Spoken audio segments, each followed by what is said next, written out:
Yep. Good morning. My name is Greg Whitcup. For those of you that may not know me, I am director here of Cranbrook Art Museum as well as the Cranbrook Center for Collections and Research. So it's actually kind of with a little bit of excitement that I offer a huge apology to all of you. While I hated to have all of you waiting in line, you know, the great news is that we have a great turnout here to hear a rock star speak. You know, we can all now, you know, I have a 21-year-old daughter. Some of you might have granddaughters and grandsons that come back and say, you know, Grandma, Grandpa, you know, I waited in a line for 4 hours to go to the opening of this movie or hear this rock concert. Well, you can commiserate with them a little bit because you can say, well, you know, I did a similar thing to hear an amazing rock star speak, Ruth Adler Schnee. So, and for those of you, you know, I apologize again for some of the confusion at the front desk. If some of the early people that arrived, if you're either a member of the Art Museum here at Cranbrook, or you're a member of the DIA that has the North American reciprocal sticker on the back, we will be more than happy to refund your $6 after the lecture. So again, some apologies. A rock star is, you know, worthy of just a few words of introduction. Ruth Adler Schnee is legendary, but not everybody really knows how legendary her story is. So while we are here to learn more about the Michigan modern story, we are also here to celebrate the career of a truly remarkable artist, a designer whose work, in particular textiles, transformed the interiors of homes and offices across the United States. Of course, this rock star is Ruth Adler Schnee. While this is a story of national and international significance, it is a story that has particular resonance in Michigan and here at Cranbrook, where she worked with Elil Saarinen and received her MFA in design from Cranbrook Academy of Arts in 1946. Indeed, Ruth's work is central to the exhibition Michigan Modern Design That Shaped America. You know, just a little bit of background on this remarkable woman. Ruth was born in Frankfurt, Germany.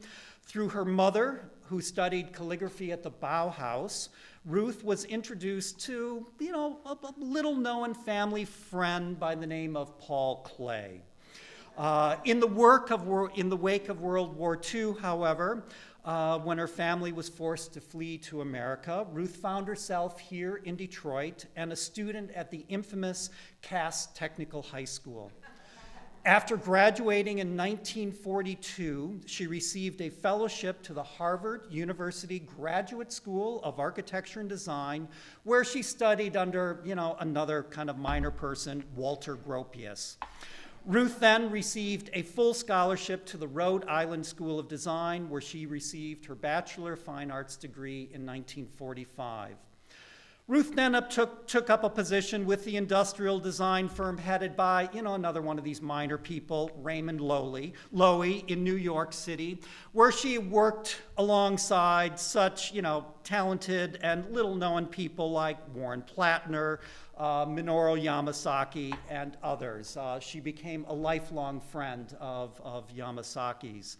She returned to Michigan when she received a fellowship to the Cranbrook Academy of Arts in 1946 to study architecture design under, as I said, Elil Saarinen.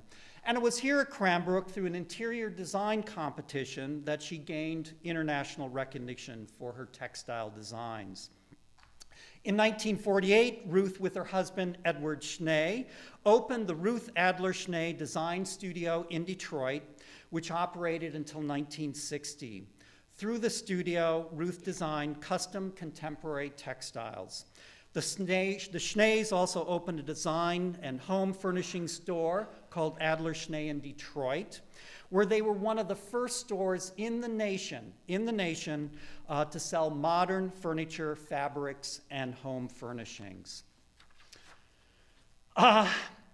She has received so many awards throughout her career, and I'm just going to fast forward to 2012 when this career was really summarized and broadcast around the world through a film called The Radiant Sun, designer Ruth Adler Schnee, which was funded through a grant from the Graham Foundation in Chicago. Ruth's work has involved collaborations with some of the greatest architects of the modern era, including Eero Saarinen for the General Motors Technical Center, Buckminster Fuller for the Ford Rotunda in Detroit, and again, Minoru Yamasaki for none other than the World Trade Center in New York City, as well as a number of residential, commercial, civic, and healthcare projects that she designed with Louis Redstone here in Detroit, as well as other luminaries like George Nelson and even Frank Lloyd Wright. More recently, she began working with Unica Vev in New York City, and more recently, Knoll, to reproduce and reissue her upholstery and drapery fabrics. Finally, and I think this says everything about this rock star here, it was through a vice president at Knoll that I learned, not through Ruth, that when they decided that they wanted to work with her, and this is just like a year or two ago, and you can do the math here, they decided that they would not embark on this collaboration with her unless Ruth was willing to commit to a 20-year contract. I don't know about all of you, but I expect to witness her renewing that contract some 20 years from now. So, without further ado, please welcome to the podium this rock star of modern design, Ruth Adler Schnee.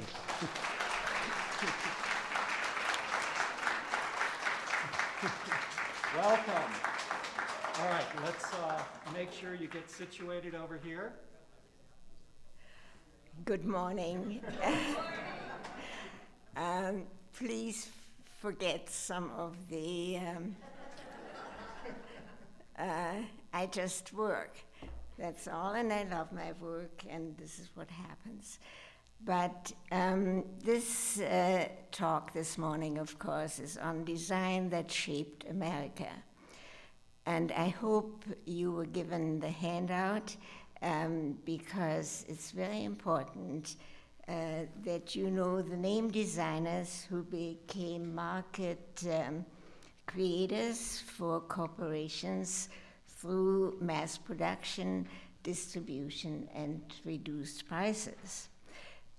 But I really should start with a little bit of the background of Michigan Modern Exhibition. In 2008, the State Historic Society Preservation Office was given a grant by the National Park Service to document and promote Michigan design heritage from 1970 to from 1940 to 1970. And to raise the awareness of Michigan resources, to identify Michigan architecture and design, and to establish Michigan in the history of modernism. Your handout has a historic overview of that, so to familiarize you with that. But it is difficult to imagine the story of mid-century design without Cranbrook, whose faculties, students have encompassed world-famous architects and designers under the creative leadership of none other than Gustav Saarinen and his wife, Loya. And here they are. I I've also included the interior of the Saline House, which has been beautifully restored. And those of you who have not seen it, I suggest you do someday. It's really a jewel here. Then to move on, Florence Knoll, Charles and Ray Eames, Perry Batoya, Marianne Strangel, who was the head of the Department of Weaving here, and Ralph Rapson. Cranbrook really is the American counterpart of the Bauhaus. And those of you who have attended my previous lectures know of this wonderful avant-garde school that developed people like Klee, Kandinsky, and of course many others like them. But unlike the Bauhaus, Cranbrook never advocated a certain style. There was never an educational plan. Mr. Saarinen's dictum was that the gifted individual, and I'm quoting here, must develop their own interpretation, and they must work with creative people. And that's exactly what happened here at Cranbrook.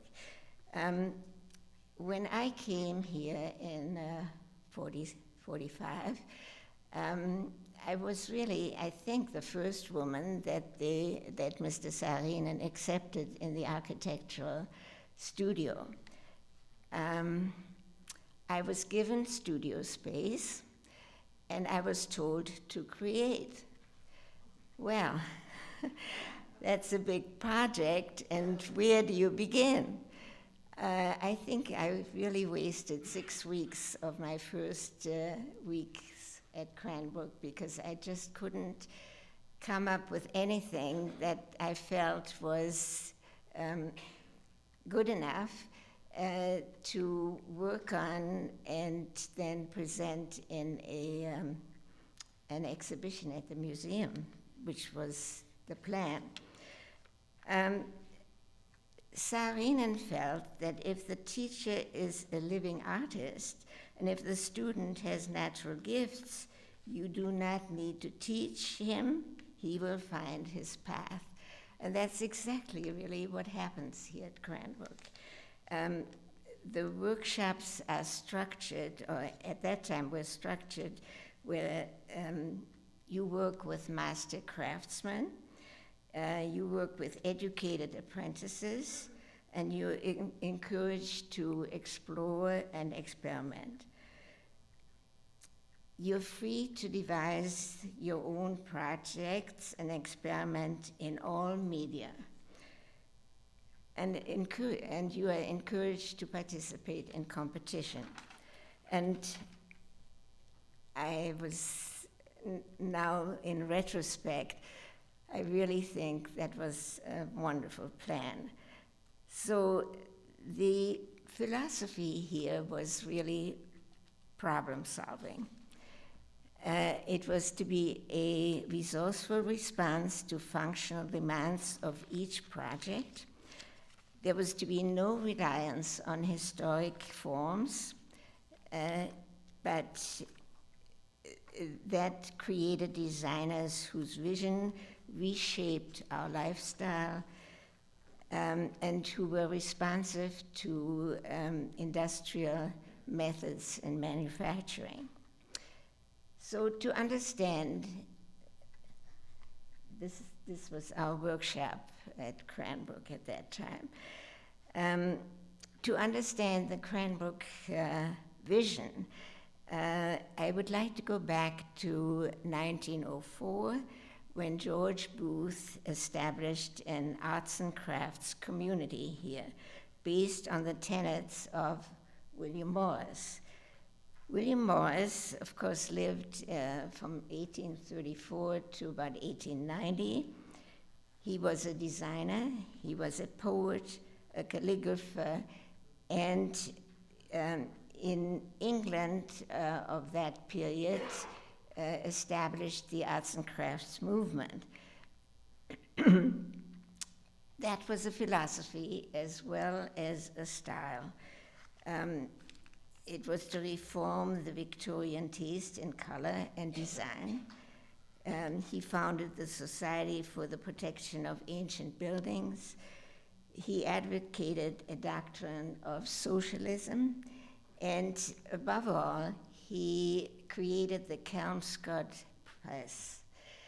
And that publication developed special typefaces, and incidentally, they're still working at the Cranbrook Press. You can still purchase their typefaces, and they specialized in ornamental letters and borders, and that is still on the market.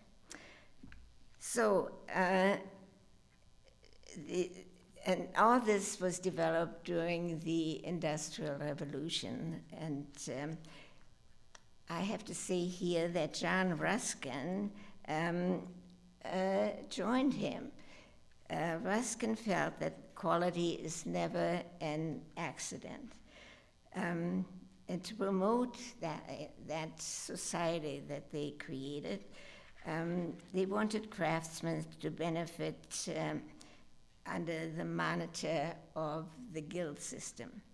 They rejected the machine, and again, I should mention the machine just became on the market and was, of course, part of the Industrial Revolution, and that they felt created poor designed objects with unnecessary decoration. But not everyone joined them. It was Gustav Stickley who felt that the way machines were used was totally misguided. Machines must process the quality of the design and the product. And so if any of you follow the Gorman furniture ads, they are still selling reproductions of Stickley furniture, and this is one of them.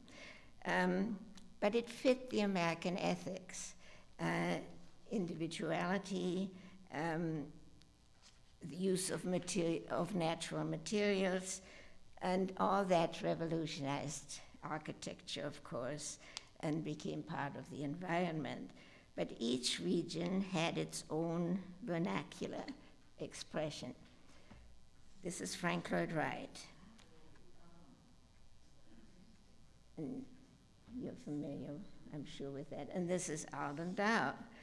In 1904, when Cranbrook was founded, it was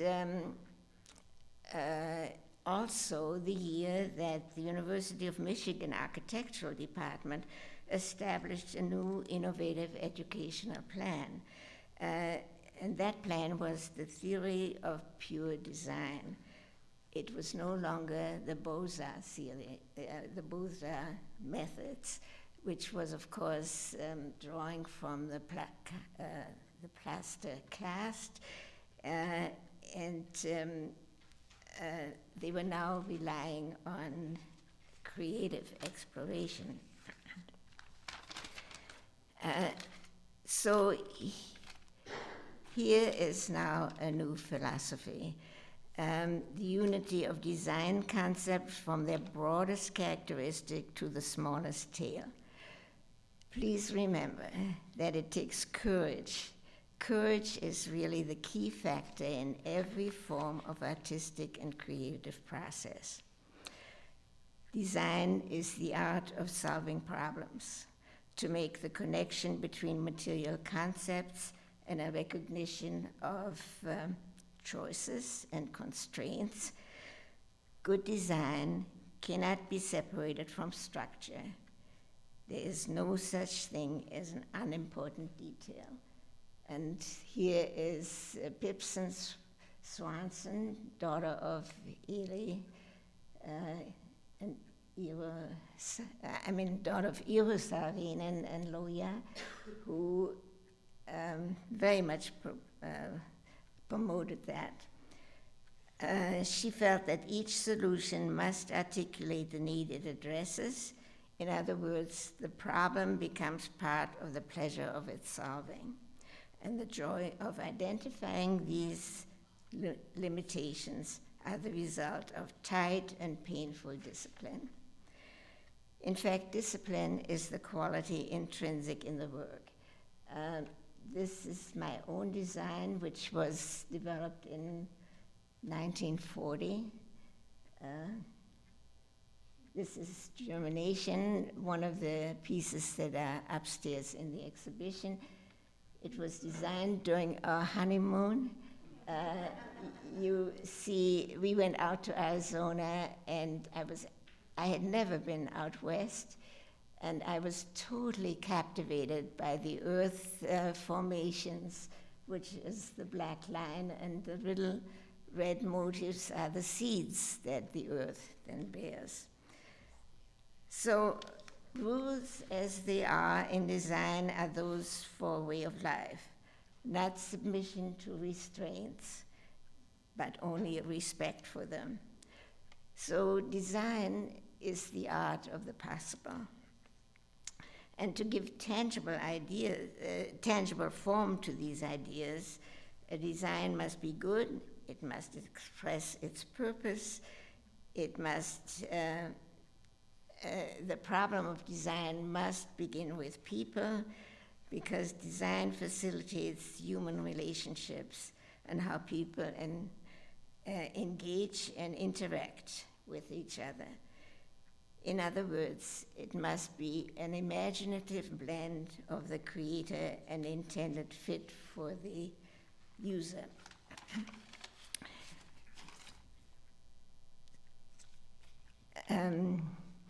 Whether it's for individual or groups, a problem solved is the essence of good design. So each initiative starts with identifying a need and then meets it.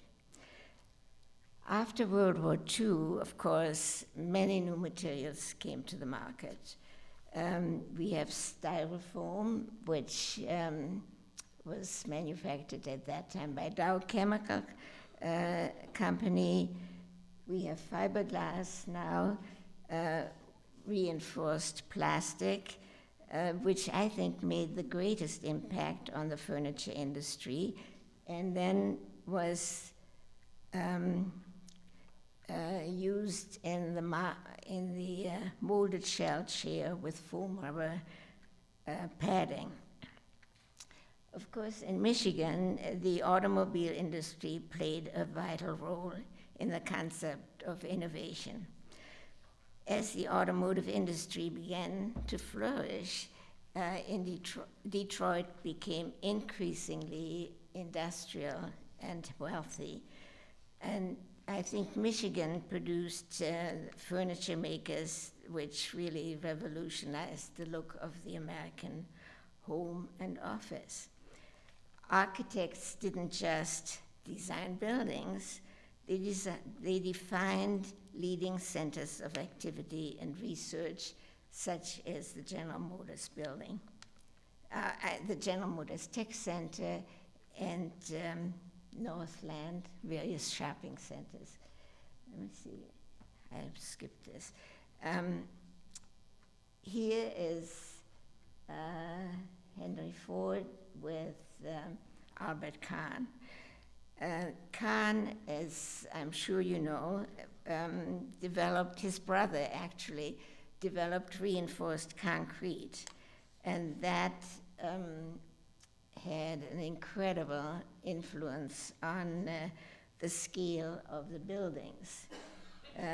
We now have steel roof trusses creating clear-story windows. We have walls of glass, shed roofs, such as this, and particularly it created large spans of space between columns and contributed to the assembly line. Corrugated metal became popular, and this is part of this, and of course molded plywood. Drywall, formica, aluminum, all those materials came about after World War II. So in the exhibit that you will see, good design is broken down into the following categories. There is a section for institutional architecture, a section for lifestyle, and workplace. I think Yamazaki was probably one of the first ones here in Michigan who humanized the international style by incorporating aesthetic details. And particularly, and I'm sorry I don't have a slide for that, particularly at the McGregor Memorial Conference Center, which I'm sure you're familiar with, at Wayne University. He incorporated it at the gas station building downtown and at the World Trade Center. But what is most visible here in this area is the Reynolds headquarters building on Northwestern.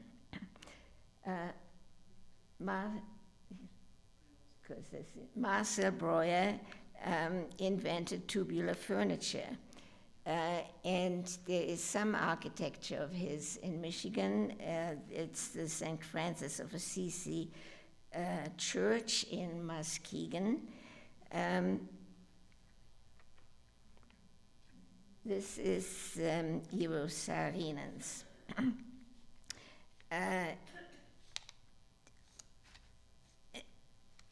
And it is part of the hockey arena in New Haven, Dallas Airport, and of course the womb chair. And all that happened because we had concrete that defined large spaces. Florence Knoll solved the problems in the workplace with total design. She called this the action office. So this was an open office system which gave free access to information and communication.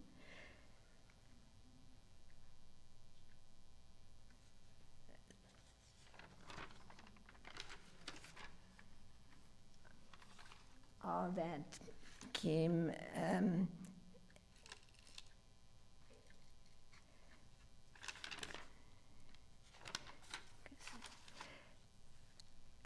but it was Knoll and Herman Miller who really identified the need to furnish a new type of living space and better seating. Up to now, the furniture has always been designed for a specific building, and now we're designing furniture for a mass market. And I think the story of Herman Miller, which is not really well known, is indicative of what happened. Herman Miller, and this is Robert Probst, the original owner.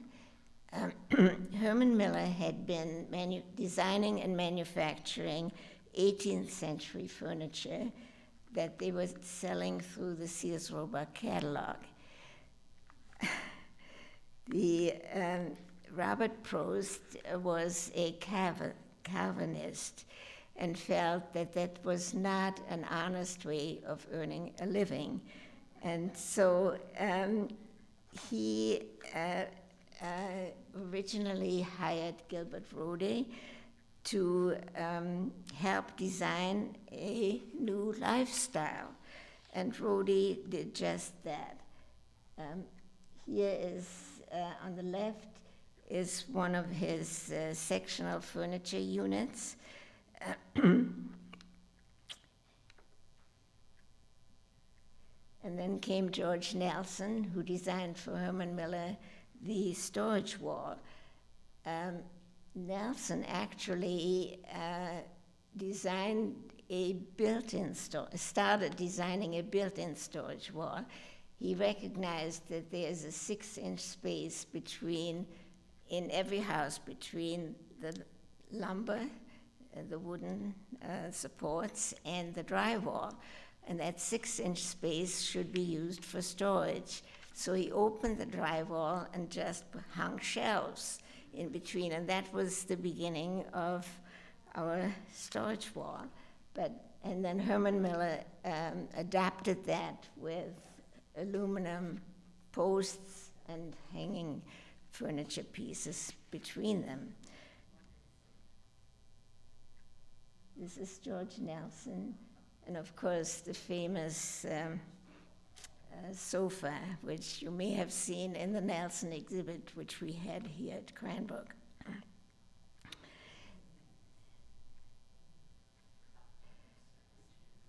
This is Noguchi and his famous table.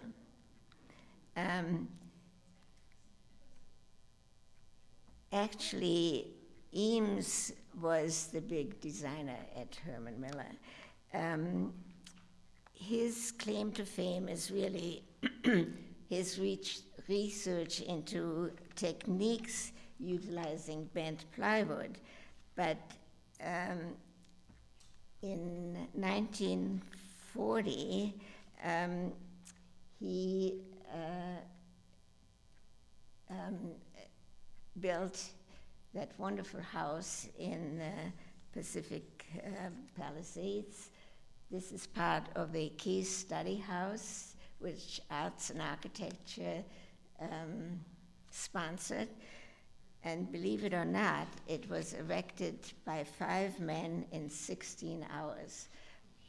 How they did that, I don't know, but they used factory components, and it was really designed as low-cost housing for returning veterans by using off-the-shelf materials.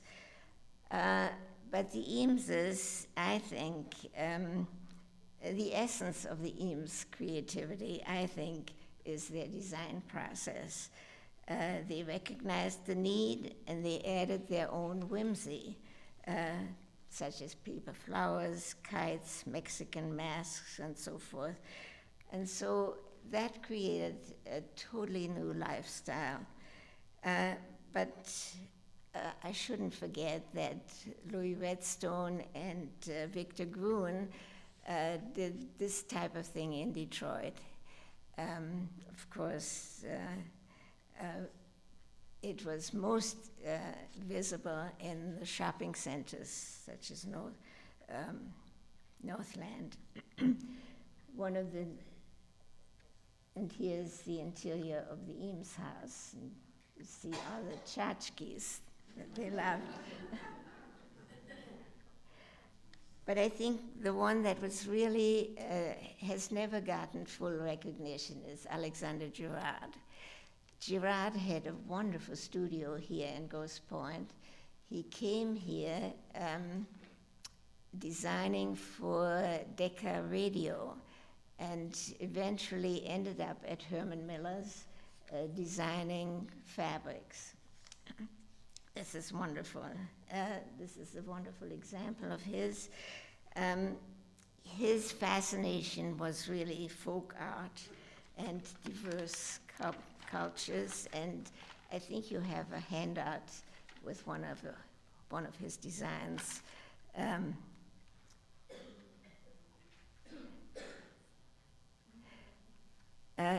Perhaps some of you remember that in 1949, the J.L. Hudson Company was trying to promote modernism at the DIA, and sponsored an exhibition of modern living, for modern living.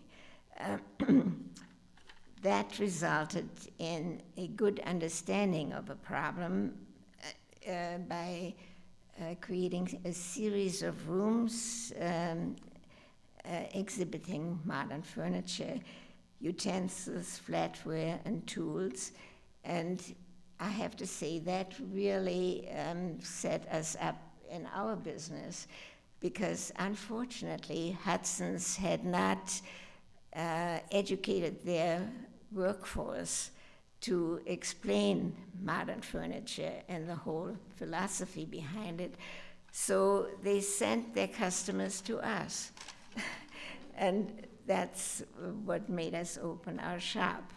So anyway, the exhibition at that time opened with Saul Steinberg's drawing of a hen, incubating today's designs. So the bottom line is this exhibition that you'll see is devoted to design and how it shapes and enhances everyday life. The pieces have been selected for their importance in the evolution of modernism. The modern movement, of course, is based on the belief in the power of design as a catalyst for social, economic, and political changes. In other words, pure shapes consistent with the conviction that furniture must express function, that search for pure essence of things, minimally expressed, basic design elements, shapes, colors, patterns, textures become an integral part of the decoration and are not applied as embellishment, but they become the inherent quality, method of construction, and combination of materials and details. Thank you very much, and I hope you enjoy the show.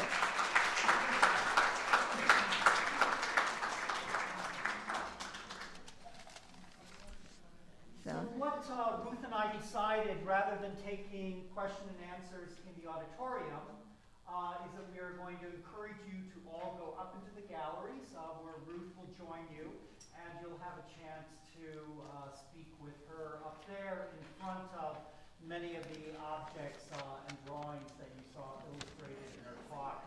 Ruth, thank you so much. Thank you. thank you for being here.